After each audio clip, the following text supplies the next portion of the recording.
Welcome to Faith in 5, a weekly video devotional designed to discuss practical spiritual concepts in 5 minutes or less. I'm your host, Mark Vandella. If you aim to meet the needs of others, your needs will be more regularly met. That was like the crux of a message that I got to do a couple years ago at a leadership keynote for Berkshire Hathaway. And it seems odd when you think about a business, when you think about a profit-centered business, to think about meeting the needs of other people before yours was what they wanted, but it's typically counterintuitive to the way that we do business. When we do business conferences, we think about, like, how do I get more? How do I benefit? And uniquely, they asked me to speak because they wanted a servant leadership message. And it was funny, I did this keynote. It was probably one of the bigger crowds I've spoken to date, and it was a blast. I got off stage, and the first thing that happened is my watch buzzed because I had already hit my calorie goal for the day. I think it's based on heart rate. I only spoke for about 30 minutes, but my heart was racing the whole time. And then the second thing that happened, I had somebody pull me aside and say, "Hey, that was Jesus. Like, everything you just said was Luke 6:38." And I was like, yeah, okay. I didn't even know what verse she was necessarily. I'm not like a walking concordance or anything. But I was like, yeah, it was. And then I walked away and I thought about it for a second. I thought, you know what, that everything that I just said was Jesus. It's so hard in my life, and I hope in our lives, as we learn to live more like Jesus, to detach Jesus from leadership.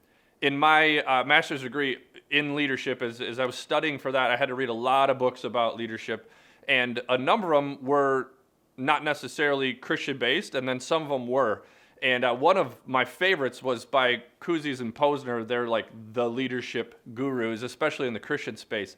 But they said that it's not just like a good idea to compare leadership and Jesus. They said it's a mandate. Like, you cannot break the two apart. And unfortunately, the messages that we have around leadership, I guess the examples we have around leadership today, are a little bit off from our definition. So when I ask people to define leadership, the terms and the characteristics that often show up are things like empathy and honesty and trust, servant, somebody who listens, somebody who's both confident and humble. And nobody ever says, I want somebody who craves power. I want somebody who controls and dominates and dictates, and yet those are the examples that we have over and over and over. So I wanted to do a series on leadership and really kind of look at what does Jesus do? What's his example for us? If we're going to go into this world and we're going to influence other people, we want to first look at how did Jesus do it so that we can emulate that. And the way that Jesus did it is this concept that if we could meet the needs of other people, our needs will be more regularly met. It's Luke 6:38. It says, "Give and you will receive. Your gift will return to you in full. It'll be pressed down, shaken together to make room for even more." Right? It's not just like maybe there will be some extra or leftovers. It's like if you give of yourself first, there will be more than you could ever imagine. That was Jesus' message over and over and over and over. The more you give, the more your needs will be met. Jesus regularly served throughout his life. We have example after example after example, and in this series I hope to be able to show so many of those stories. But what I really want to dig into is what was he saying, what was he asking of us, and what was he telling people regularly? Our faith journey should be modeled after servant, and it's a servant leadership model that if we serve others first, then we benefit. And it's not a perfect one-for-one exchange. It's not like I give so that I get. If you can set yourself aside long enough, like completely. That's what Berkshire Hathaway wanted me to talk about was let's put all of our gain aside for a second. Let's just get really, really good at meeting the needs of our people. How do we help people? How do we serve people? And in doing so, we gain this attraction, this magnetism. People start following us. They start watching, and they want more and more and more of that. And the Bible says if we do that, we'll have more than we could ever imagine. And Jesus did that. He went and he taught.